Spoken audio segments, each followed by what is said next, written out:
जंगल के बीच एक टूटी फूटी झोपड़ी थी जिसके अंदर कई बच्चे थे, थके हुए और सहमे हुए। एक कोने में चांदनी बैठी थी। अब चांदनी 17 साल की हो चुकी थी। बाहर से कदमों की आहट सुनाई देती है और उसी पल एक लंबा डरावना व्यक्ति जादूगर झोपड़ी के भीतर प्रवेश करता है। तुमने हमें यहाँ कैद करके क्यों रखा है? हम तो बच्चे हैं, हमने तुम्हारा क्या बिगाड़ा है? बोलो। तुम्हारी यह मासूमियत, तुम्हारा जन्म, यही मेरा नुकसान है चांदनी। तुमसे ही सब शुरू हुआ था और तुम पर ही सब खत्म होगा। जब तुम 18 साल की हो जाओगी तब मैं तुम्हारी बलि दूंगा। तुम्हारे साथ इन चारों बच्चों की भी बलि चढ़ेगी और उस बलिदान से मुझे वह शक्ति मिलेगी जिससे मैं अजर अमर हो जाऊंगा। फिर यह पूरी दुनिया मेरे सामने घुटनों पर आ गिरेगी। उसी झोपड़ी की छत से एक चिड़िया उड़ती हुई नीचे आती है। ये कोई साधारण चिड़िया नहीं, बल्कि जादूगर की वफादार और बेहद डरावनी प्राणी है। महाराज, आपके लिए एक खबर है। एक और लड़की जल्द ही जन्म लेने वाली है। वही नक्षत्र, वही समय, वही संकेत, बिल्कुल जैसे चांदनी के जन्म के समय थे। बस कुछ दिन और इंतजार कीजिए, फिर आपकी बलि पूरी हो जाएगी। आखिरकार वह दिन पास आ रहा है जिस दिन मेरा इंतजार भी खत्म होगा और इस दुनिया का अंत भी सामने आ जाएगा। इतना कहकर जादूगर झोपड़ी से बाहर चला जाता है। भीतर चांदनी एकदम टूट जाती है और बाकी बच्चे उसके पास आकर उससे लिपट जाते हैं। सबकी आंखों में आंसू भरे होते हैं। तभी एक छोटी सी लड़की कांपती आवाज में पूछती है, दीदी, क्या हम कभी अपने घर वापस जा पाएंगे? हाँ, हम जरूर अपने अपने घर वापस जाएंगे। अगर हमें कोई बचाने नहीं आया तो मैं खुद वह ताकत बनूंगी जो हमें यहाँ से निकाल कर ले जाएगी। फिर चांदनी धीरे धीरे बाकी बच्चों को समझाती है। दूसरी ओर राजमहल में सभी दरबारी मंत्री और स्वयं महाराज चिंतित मुद्रा में बैठे हुए थे। महाराज, अब तो हद हो गई है। जब से एक के बाद एक बच्चे गायब हो रहे हैं, गांव के लोग डर में जी रहे हैं। अब लोग अपने बच्चों को बाहर भेजने से भी डरने लगे हैं। क्या इस राज्य की मिट्टी से बच्चों की किलकारियां हमेशा के लिए खामोश हो जाएंगी? ये बहुत गंभीर मामला है और अगर यह यूं ही चलता रहा तो एक दिन हमारा राज्य बच्चों से खाली हो जाएगा। हमें इस पर तुरंत कुछ करना होगा। तभी राजकुमार सूरज बादशाह से कहता है, पिताजी, मुझे अनुमति दीजिए। मैं इस रहस्य से पर्दा उठाऊंगा और हर उस बच्चे को ढूंढकर वापस लाऊंगा जिसे अंधेरों ने निगल लिया है। ये काम आपसे नहीं हो पाएगा। आप अभी भी किशोर हैं। आपने जंगल की असली सच्चाई नहीं देखी है। वह जंगल सिर्फ रास्तों को ही नहीं निगलता, बल्कि इंसान की सोच को भी निगल लेता है। मंत्री जी, अगर डर की वजह से कोई कदम न उठाया जाए तो फिर हम राजकुमार कहलाने के हकदार नहीं रहते। मैं जाऊंगा और यह करके दिखाऊंगा। एक दिन यही राज्य कहेगा कि इतनी कम उम्र में इतना बड़ा काम कर दिखाया। अच्छा, अगर यही तुम्हारा संकल्प है तो जाओ।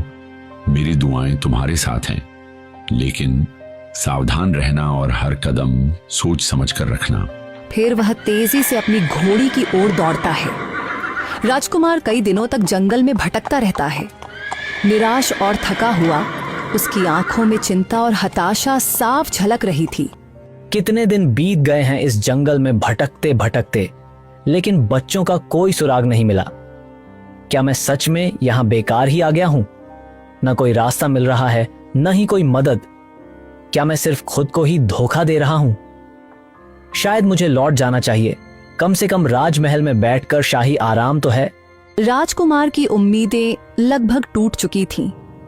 वह कुछ देर तक देखता रहता है, फिर धीमे कदमों से अपनी घोड़ी की ओर बढ़ता है और जंगल से बाहर जाने के लिए चल पड़ता है। उसी क्षण उसी जगह नीरज अकेला आ निकलता है और सामने एक पुरानी टूटी हुई गुफा देखता है। यह जगह तो मैंने अपने सपने में देखी है। क्या यही वह गुफा है जहां से सब कुछ शुरू हुआ था? अगर यह सच है तो अब मुझे पीछे नहीं हटना चाहिए। चाहे जो भी हो जाए, मैं जरूर जानूंगा कि बच्चों के साथ क्या हुआ और इस जंगल में क्या छिपा है। नीरज गुफा में प्रवेश करता है। तभी एक रहस्यमय दर्पण उसके सामने आ जाता है। नीरज उसमें अपने कई रूप देखता है। कोई डरा हुआ है, कोई रो रहा है। तभी उसे वहां से एक आवाज सुनाई देती है, बताओ, इनमें से असली अर्जुन कौन है? जो डरता है वह मेरा अंधेरा है। जो क्रोधित है वह मेरी अधूरी लड़ाई है। जो रो रहा है वह मेरी संवेदना है। लेकिन जो शांति से इन सबको देख रहा है वही असली अर्जुन है। उसी पल दर्पण टूट जाता है, द्वार खुल जाता है और फिर नीरज आगे बढ़ता है। तभी उसके सामने एक राक्षस आ जाता है जो उससे कहता है, वह कौन सी चीज है जिसे जितना बांटो उतनी ही बढ़ती है? अगर मुझे ना समझा जाए तो रिश्ते टूट जाते हैं। बताओ मैं क्या हूँ? नीरज कुछ देर सोचने के बाद जवाब देता है, ये तो विश्वास है। फिर रास्ता खुल जाता है और नीरज आगे बढ़ जाता है। यह रास्ता तो खत्म होने का नाम ही नहीं लेता। हर द्वार के पीछे एक और रहस्य छुपा है जिसे देखा नहीं जा सकता, जिसे मापा नहीं जा सकता, लेकिन जो भीतर से महसूस हो, शायद वही सही रास्ता है। नीरज आगे बढ़ता रहता है। तभी उसके सामने एक नदी आ जाती है। नदी के ऊपर एक परी प्रकट होती है जो नीरज से कहती है, नीरज, मैं तुम्हें जानती हूँ। तुम कौन हो और किस उद्देश्य से यहाँ आए हो। तुम्हारी बहादुरी को मैं स्वीकार करती हूँ क्योंकि तुमने पहले के सभी द्वार पार कर लिए हैं और यहाँ तक पहुँच गए हो। लेकिन मैं तुम्हें ये बता दूँ कि तुम यहाँ से आगे तभी बढ़ पाओगे जब इस नदी में उस जादुई फूल को डालोगे जो इसी जंगल में उगता है। जैसे ही वह फूल नदी में डाला जाएगा वह द्वार खुल जाएगा जिससे तुम अपनी आगे की मंजिल की ओर बढ़ सकोगे। पर उससे पहले एक बात याद रखो, अगर तुम्हारा मन सच्चा है और तुम्हारी नीयत साफ है तभी वह द्वार खुलेगा, वरना नहीं। जैसा आपने कहा है मैं वैसा ही करूंगा। मैं अभी जंगल में उस जादुई फूल की तलाश करता हूँ और उसे लाकर नदी में डाल दूंगा। हाँ, एक बात और नीरज, जब तुम नदी में वह फूल डालोगे तभी यहाँ एक तलवार भी प्रकट होगी जो तुम्हें आगे के द्वार पार करने में मदद करेगी। इतना कहकर वह परी वहां से गायब हो जाती है। इसके बाद नीरज उस जादुई फूल की तलाश में जंगल में भटकने लगता है। कुछ देर तक भटकने के बाद आखिरकार नीरज को वह फूल मिल ही जाता है। यही वह फूल है जिसके बारे में परी बात कर रही थी। यह फूल पूरे जंगल में सबसे ज्यादा चमक रहा है। मैं अब बिना देर किए इसे तोड़कर नदी में डाल देता हूं क्योंकि मुझे सब कुछ समझ आ चुका है। मुझे रात होने से पहले बच्चों को वापस लाना है। फिर नीरज जल्दी से उस फूल को तोड़कर नदी के पास ले जाता है और उसे नदी में डाल देता है। अचानक वहां एक चमकती हुई तलवार प्रकट होती है और उसी के साथ एक द्वार भी खुल जाता है। नीरज उस तलवार को पकड़कर उस द्वार को पार कर लेता है। तभी उसके सामने एक और दीवार आ जाती है। उस दीवार के सामने एक विशाल सर्प खड़ा होता है जो आधा मानव और आधा सांप होता है। यह दीवार पार करना सबसे कठिन है। पहले तो मैंने जो द्वार पार किए वे आसान थे। अब मुझे इस तलवार से इस सांप को हराना होगा, तभी मैं आगे बढ़ सकूंगा। नीरज वहां उस सांप को मारने का कोई उपाय सोच ही रहा होता है। तभी उसके पास एक चिड़िया उड़कर आती है और नीरज से कहती है, नीरज, मैं तुम्हारी मदद करूंगी। इस द्वार को पार करने के लिए मैं जानती हूँ कि तुम उन बच्चों को उस जादूगर से छुड़ाने आए हो। मैं तुम्हारे इस काम में तुम्हारा साथ दूंगी। अगर वह जादूगर बच्चों और लड़कियों की बलि देकर अमर हो गया तो वह हमारे जंगल को भी नहीं छोड़ेगा। इसीलिए मैं तुम्हारे साथ हूँ ताकि तुम उसका अंत कर सको। ठीक है चिड़िया रानी, लेकिन हम इस सांप का अंत कैसे करेंगे? वह हमसे बहुत ज्यादा शक्तिशाली है और आकार में भी बहुत बड़ा है। नीरज, तुम्हारी बात बिल्कुल सही है। हम उसे ऐसे ही नहीं मार सकते। उसे बहुत होशियारी से हराना होगा। मैं उड़कर उसके सामने जाऊंगी और उसका ध्यान भटकाऊंगी। जैसे ही उसका ध्यान मेरी ओर होगा, तुम पीछे से आकर तलवार से उस पर वार करना और वहीं उसका अंत कर देना। चिड़िया रानी, ठीक है, जैसा तुमने कहा है हम वैसा ही करेंगे। लेकिन मैं तुम्हारी जान को खतरे में नहीं डाल सकता। अगर उस सांप ने तुम्हें जरा भी नुकसान पहुंचाया तो मैं खुद को उसका जिम्मेदार मानूंगा। नीरज, तुम मेरी चिंता मत करो। मुझे कुछ नहीं होगा। मैं उस सांप के बिल्कुल पास नहीं जाऊंगी।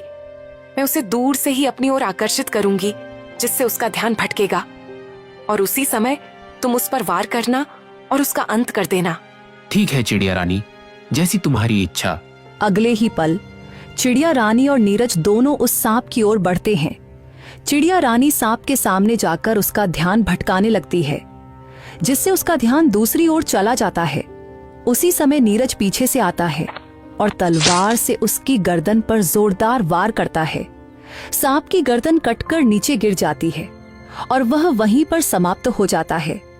सांप के मरते ही उसका शरीर भी वहीं से गायब हो जाता है और उसी क्षण वह द्वार खुल जाता है। ठीक है चिड़िया रानी, तुम्हारा बहुत बहुत धन्यवाद कि तुमने मेरी मदद की। अब मैं चलता हूं। द्वार खुल चुका है और समय भी काफी हो गया है। मुझे आज ही बच्चों को छुड़ाना होगा, इसलिए अब मैं आगे बढ़ता हूं। फिर नीरज आगे बढ़ता है। द्वार पार करने के बाद नीरज उसी झोपड़ी के बाहर पहुंच जाता है जिसके अंदर जादूगर ने चांदनी और उसके साथ कुछ बच्चों को कैद कर रखा था। महाराज, महाराज, भागिए। नीरज नाम का वह लड़का जादुई तलवार लेकर यहाँ आ रहा है। वह आपके अंत का कारण बनेगा। नीरज, वही लड़का? वह मेरा कुछ भी नहीं बिगाड़ सकता। वह तो मेरे सामने तिनके के बराबर भी नहीं है। तभी नीरज झोपड़ी के अंदर प्रवेश करता है।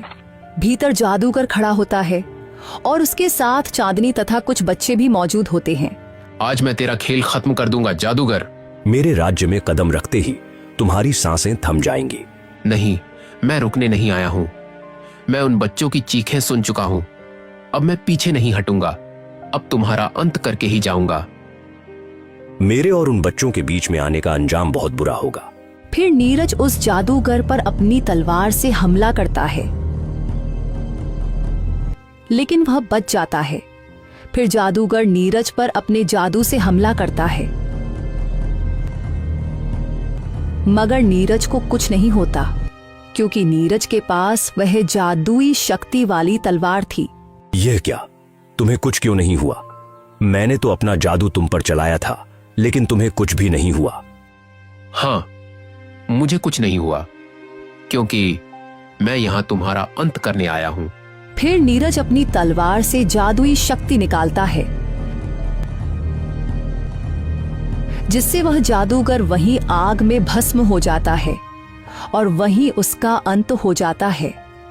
फिर नीरज चांदनी और बाकी सभी बच्चों को अपने साथ लेकर अपने गांव वापस चला जाता है। गांव पहुंचने के बाद नीरज रामकिशन सिंह से कहता है, मुखिया जी, जैसा आपने मुझसे कहा था, आपकी बेटी चांदनी अब घर वापस आ गई है और वे बच्चे भी जिन्हें जादूगर ने कैद कर रखा था, मैंने उन्हें उनके घर भिजवा दिया है। अब आप मुझे अनुमति दें। मैं अब अपने घर जाना चाहता हूं। बेटा, मुझे तो अपनी आंखों पर विश्वास नहीं हो रहा कि तुम मेरे सामने खड़ी हो। हमने तुम्हारी बहुत प्रतीक्षा की है। 18 बरसों से हम तुम्हारा इंतजार कर रहे थे। तुम्हारे बिना हमने एक एक पल बहुत मुश्किल से गुजारा है। अब आखिरकार तुम हमारे पास वापस आ गई हो, हमारी बेटी चांदनी। हाँ माँ, अब मैं हमेशा के लिए आपके पास आ गई हूँ। उस जादूगर ने अपने लालच के लिए मुझे आप लोगों से अलग कर दिया था, लेकिन अब मैंने और नीरज ने मिलकर उस जादूगर का वहीं पर ही खात्मा कर दिया है। अब हमें किसी तरह की कोई समस्या नहीं है और अब हम आराम से अपनी जिंदगी बिताएंगे। ठीक है बेटा, तुम्हारा बहुत बहुत धन्यवाद। तुमने हमारी चांदनी को वापस ला दिया। भगवान तुम्हें हमेशा खुश रखे। फिर नीरज वहां से वापस चला जाता है। दूसरी ओर चांदनी के गांव लौट आने से गांव में फिर से खुशहाली आ जाती है। नदियों में पानी वापस आ जाता है और फसलें भी पहले की तरह लहलहाने लगती हैं। नीरज अपने घर चला जाता है। दूसरी तरफ रामकिशन सिंह और उनकी पत्नी राधा अपनी बेटी चांदनी के साथ हंसी खुशी अपनी जिंदगी बिताने लगते हैं।